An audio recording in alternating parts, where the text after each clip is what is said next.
Bom dia, boa tarde, boa noite, vai depender do horário que você está vendo esse vídeo. Bem, hoje nós estamos mais uma vez desvendando Atos. Estamos em Atos capítulo de número 25, estamos quase terminando Atos. Mais 3 capítulos nós vamos terminar e, se Deus permitir, daremos início a mais um livro. Bem, aqui no capítulo 25, mais uma vez temos julgamentos injustos de Paulo. Dessa vez, Paulo está diante do tribunal, mas diante de um rei diferente. Félix tinha sido substituído por Pórcio Festo. Então esse rei Festo, que é mais comumente chamado, falou para Paulo que ele deveria permanecer em Cesareia, ele seria julgado lá mais uma vez, só que agora diante do rei, né? Então os acusadores mais uma vez vieram diante de Paulo e apresentaram algumas causas contra ele, mas nada que eles conseguiam provar, apenas tinham situações que eles não tinham provas nenhuma. Apenas falavam, aconteceu isso, mas sem embasamento algum. Apenas acusações vazias. E o rei percebeu isso. Tanto que, depois de um certo momento, Paulo provavelmente achou que não estava sendo julgado justamente. Vou fechar a janela aqui rapidão. Bem, por não achar que estava sendo julgado justamente, naquela época, os romanos podiam pedir, apelar para César, quando eles achavam que não estavam sendo julgados certamente, né?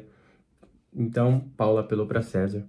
E o rei Festo atendeu a pedido de Paulo. Então, ele ia ser julgado pelo próprio César, que era o poder maior, vamos dizer assim, naquela época. Bem, só que antes disso, um rei, Agripa, foi passar uns dias lá em Cesareia, né, para falar com Festo. Então Agripa veio com a sua esposa Berenice, sua mulher. E o rei Festo comentou da situação de Paulo para o rei Agripa. Comentou tudo que os judeus estavam vindo, falando dele, acusando ele. E no versículo 18 ele até fala assim: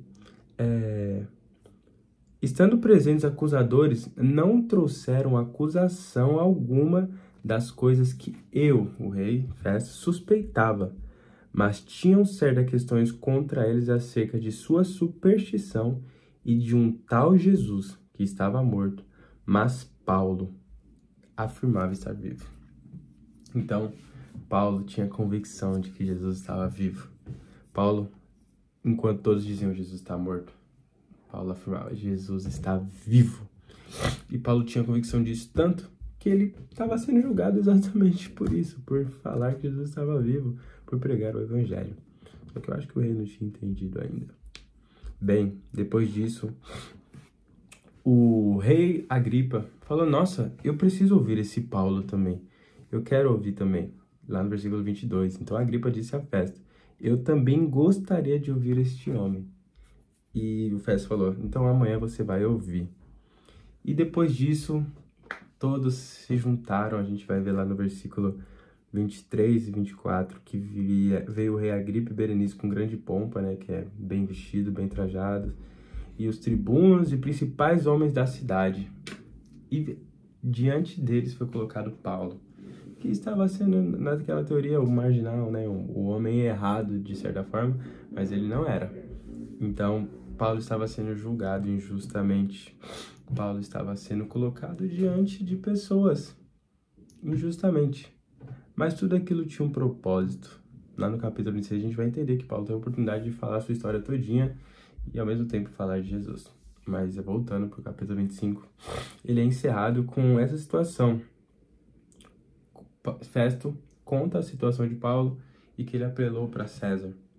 E a história do capítulo 25 termina assim, Paulo está diante de todos, e no capítulo 26, que vai começar de fato um novo julgamento, vamos dizer assim, né? Paulo vai estar falando com o rei Agripa e Berenice e as demais pessoas que estavam lá.